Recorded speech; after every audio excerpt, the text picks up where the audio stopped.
Hey there, comic book friends. I'm Travis. Time to talk some No Caves. These are comic books for the week of August 27, 2014. Got quite a stack here. I'm going to talk about them in no particular order. Don't think there's anything I really disliked in this week. It was a great week. First off, let's talk Bodies, issue number 2, put out by Vertigo. Cy Spencer writing this. 4 different artists as far as pencilers go through the book, as we got these 4 different eras that we deal with, we touch base on in it. Great story, really intriguing, really interesting. We continue with the fact that we have this dead body that has appeared in the exact same street in London in 4 different eras, and the body is maybe not the exact same body, but the body is damaged in the same fashion, and found in the same way as far as its conditions and stuff like that. And so we have this mystery of what's going on.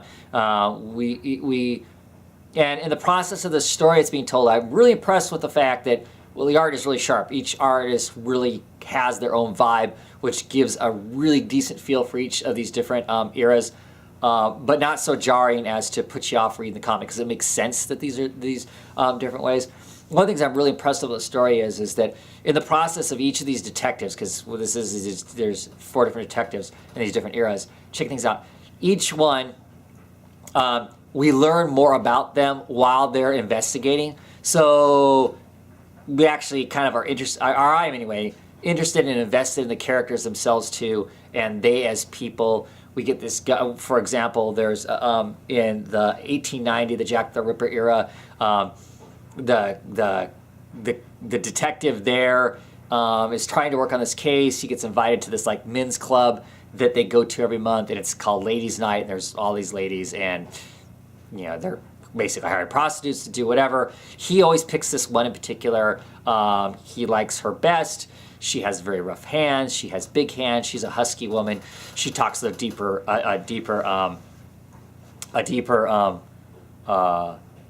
voice. He wears a blindfold. Pretty obvious that this guy actually likes guys, but it's an era that he's not going to admit that, and he has a job, but he's not going to admit that. So this is how he gets as close as he can to the whole interaction with a male. So not that necessarily seems to have anything to do with the actual crime of this body or the investigation of it, but it gives us an insight to this character in particular, and what he's like and whatnot. Our modern era detective, the Muslim woman, she obviously being a detective is what she does all the time. In her free time, she's watching television, and she's watching this mystery of this bog man that was found. He's basically a Neanderthal. They call him bog man because they found him in the bog preserved. But they've decided he was murdered. I mean, that's an actual thing out of like National Geographic and Science and whatnot, that they've determined this guy was murdered, and they do forensic science on him to determine how it was that he was killed. Well, that ties directly into the story and our body, because at the end of this, that's the scene that's going on, and it's playing on the television, and her partner keeps pointing at the television, going, "Look, the television." She's like, "What? Yeah, I know. So I like detective stuff all the time." She's like, "No." And the body of the bog man is in the exact same position, tied up in this ritual killing, basically, that these bodies are all over England. So I don't know if that's just a coincidence to lead them to understand that that this person that's found in this alleyway has been ritually killed by somebody, or if whatever it is that ritually killed these people during all these eras, also way back in Neanderthal times, is the same group of people, same whatever it is that did a ritual killing. Just really cool, really sharp. Issue 2, if it sounds intriguing at all to you, you probably can go pick up number 1, number 2, jump on now. Unless you're one of those people who likes to wait for the trades and whatnot. And then you don't get to have the fun, joyful experience of reading this as it's happening. Because it's great. The transition between eras is fabulous. Like I said, the art continues to be amazing. This is the 1890s, which has kind of a pulpy, dark horse feel to it. Let's see if I can flip through some of these here. Then there's the 1940s. 1940s here, which is great. Also, you get it's London's being bombed because it's in the middle stages of World War II. you've got some dynamics going on with Jews and the Irish. This is really interesting. And then, of course, you have the 2050, or is it 50? I think it's 2550, I think, or something like that. Future where you learn about some radiation poisoning that's going on and stuff. That's all really fabulous. And of course, the modern looks like a modern comic, 2014. So yeah, great stuff. Great stuff. Great book. Really, really enjoying it. Happy I picked it up. Excited about that book. Saga. Issue number 22, still a fabulous book. In some ways, this is kind of a bummer personally, just because we get to see the relationship of Marco and Alana coming apart at the seams here. Obviously, they've been spending enough time apart from each other. They've kind of become detached. This whole running from the law thing and hiding out and being disguised all the time is playing on them pretty hardcore. Just a joy to read, though, in the sense the dialogue is excellent. The setting is gripping. These people feel alive, and it's really easy to feel invested in them. There's some wonderful writing and lines in here. There's one point where the translator on the ship isn't working very well, so the translator's not working, and so the grandma and the babysitter can't understand each other. They're talking back and forth. You don't have a clue what's going on. And Hazel, our narrator, she can understand both languages. She's young enough, and she's basically explains what they're concerned about and stuff. And that's kind of funny. And as she's like doing this, she goes, she's thinking as the narrator, look, I don't have superpowers, but it's really good with language. I'm really good with words. It's that's just how it is as a young person. It's just how it is. And then later on in the book, there's of course we witness this massive fight, and words are said and whatnot. And as she's laying down to go to bed after kind of experiencing this bad fight and stuff, she says, words are tough. Just the complete change over in an issue of the wonder of the young child of all this just being easy and whatnot, and then when the reality of her loved ones going through this struggle, then suddenly it's not so easy. So great book still, excellent stuff. Black Science issue number 8 continues to be a fabulous book. We get great alien landscapes, dynamic splash pages. Interesting story in here is that we find out for sure, well, somebody admits to having sabotaged the pillar that transports them through dimensions. That's interesting, the dynamics that happen around that. The children get separated from the main group. They're now kind of surviving on their own, trying to figure out how to get back to the pillar before it launches. It's got 72 hours before it takes off again. The Native American, high-tech Native American person that they've kind of stole, the shaman, steps forward and lets them know that he knows English this entire time. He's the person that coins the word black science. I don't remember black science being used anywhere else in the book. He relates his own experience with black science, not necessarily the pillar, but something like it, and what it did and didn't do for them, which is all really interesting. Adds a layer to that character. Now that character is becoming more part of the fold of what's currently going on here. Still an exciting book. Another thing I love about this is through one of the children's eyes of dealing with what's going on around them at the time, we get to learn more about Grant, who is our... who started out the book as our main protagonist, our main scientist. We get to learn more about what kind of person he is, even though he seemingly is dead and isn't even in the book. We are still learning stuff about the character, which I think is cool too. He's still a dynamic, he's still part in play. So great stuff. Just an excellent book, great sci-fi, great fun, great just excitement. So lots of stuff. Great. The Massive, issue number 26. This is the issue where everything gets weird. There's been weird moments in this book in the past, kind of unexplainable kind of things. In this one, it just gets all kinds of strange. If you're reading this in trade, I guess I'm not going to say tons about this because this kind of will spoil a lot of book for you. Mary, as we've always known, is not exactly what she seems. Here, she's even less what she seems, or at least what she's claiming or whatever. James Crowder, James Crowder 77. If you're watching this, we need to have a conversation on Twitter or something about this book, because I want to know what you think, because that's some really crazy stuff that's going on in here. And lo and behold, it looks like we're actually going to find the Massive after all this time. Issue 26. I've been looking for the Massive in some sense or another. We might have actually found the ship.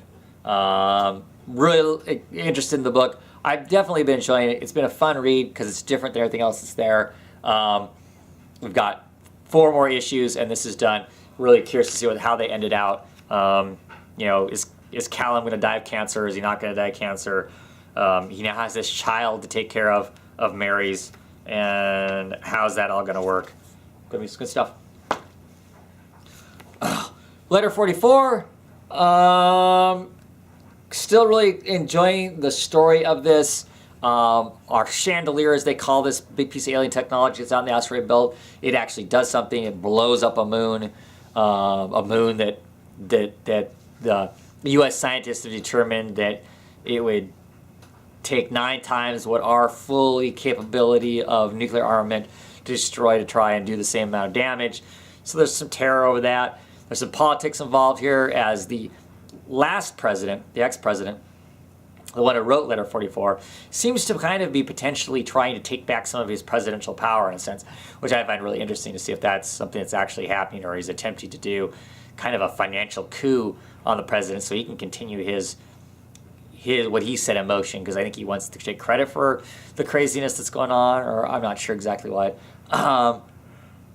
But interesting, now that we're going to potentially be engaging these aliens in a more heavier fashion, the people on the spacecraft are trying to determine what are they going to do now. Are they going to try and attack, sabotage? What's next? Continue to say it's unfortunate the art isn't stronger, but the story is really interesting and really cool.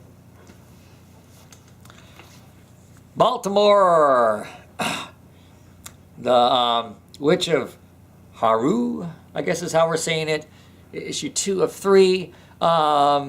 Just wonderful Baltimore. Great rich art. Hey, it didn't turn out I thought it was. I really suspected this woman to be the witch, and it seems to be she isn't the witch, because we actually see some figure up on this rooftop cursing everyone, and that seems to be the witch. Yeah, as they try to bury their friend in hollow ground, but the hollow ground is erupting with zombies, and all kinds of craziness is going on as this whole curse thing is happening. So curious to see what happens when it ends. Baltimore is always good fun, if you like that kind of thing. Great though. Let's see, Revival, issue number 23. I think we kind of get things settled in New York. Detective Cypress catches up with Anderson, the revivalist that had escaped the quarantine. A few people dined on bits and pieces of him, so they're suffering from that. He's trying to make a statement on all young people. His mission is seemingly to be, he's going to go out and kind of put all young people in their place. Young people are too privileged, to feel they're too entitled to everything, and so his answer to that is to basically go out and pollute them all in some sense or another. That seems to come to an end here in pretty dramatic fashion, but very cool. Craziness is going on with Emma. She wakes up to a quite surprise in her body, I think, that I'm really curious to see where that lands at. And our health nut, I think, has done something that he's going to seriously regret. They trapped one of these ghosty things and seemingly have killed it, and he's feeling very remorseful about that now. All kind of interesting dynamics in Revival. Great stuff. If you haven't been reading it from the beginning, pick it up in trades. I think you'll enjoy it. I certainly have, and those of you that I know that collect this have just been really, really digging at all the complexities, all the different bits and pieces that are moving around. It's great stuff. See, Sixth Gun, issue number 42. Can't say a whole lot about this book without if you're reading trades without completely wrecking wherever you're at in it, other than to say awesome stuff is happening. Used to think that that Sinclair was the man. He was the go-to guy. I kind of think he still is in a lot of ways.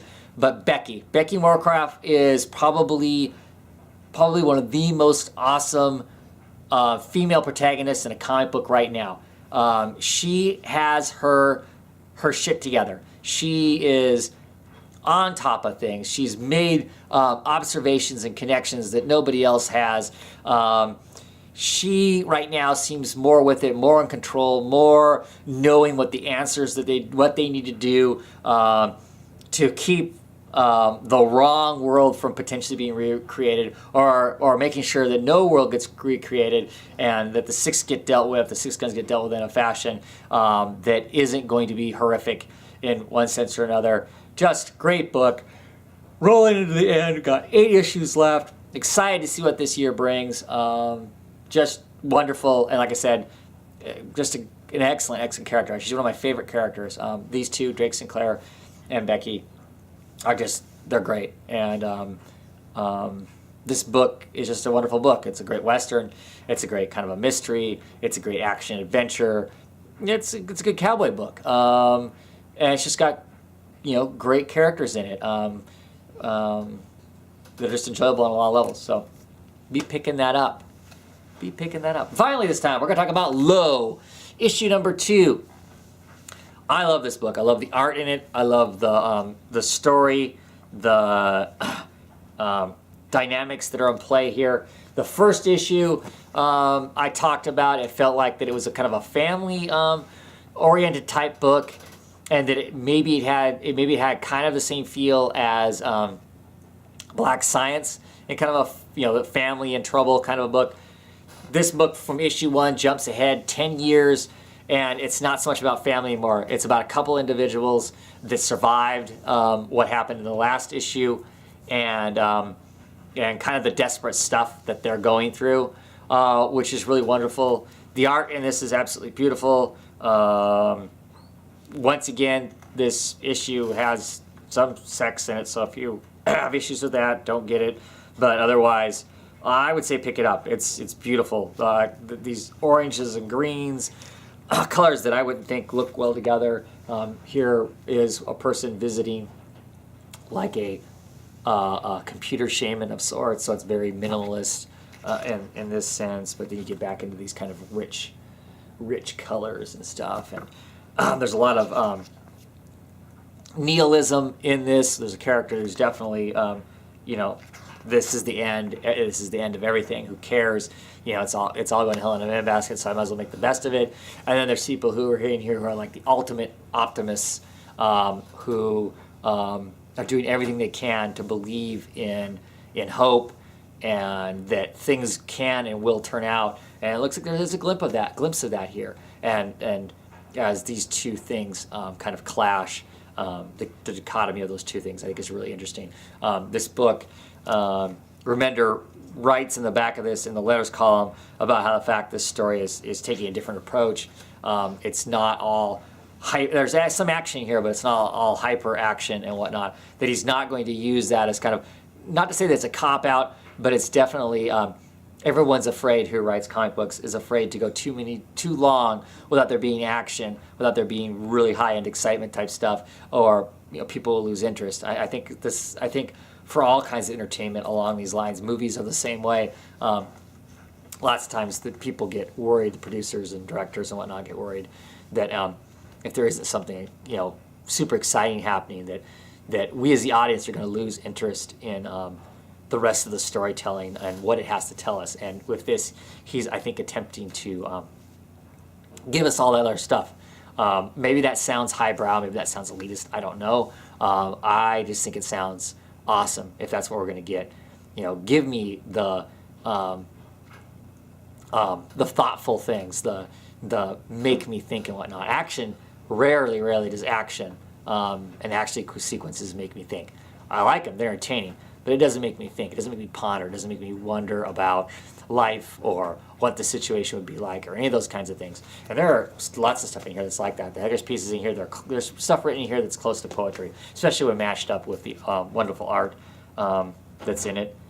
Just great. I think I may like this book better than Black Science. I can't 100% call it yet because this is only issue 2, but I'm really excited where this is going at. I thought the Black Science art was unique and interesting. I think this is even more unique and more interesting art-wise. So there we have it.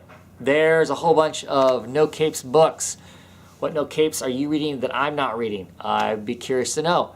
And what makes them interesting? What makes them cool to pick up? I'd like to hear what you have to think. Anyway, have a great one, everybody. Talk to you down the road.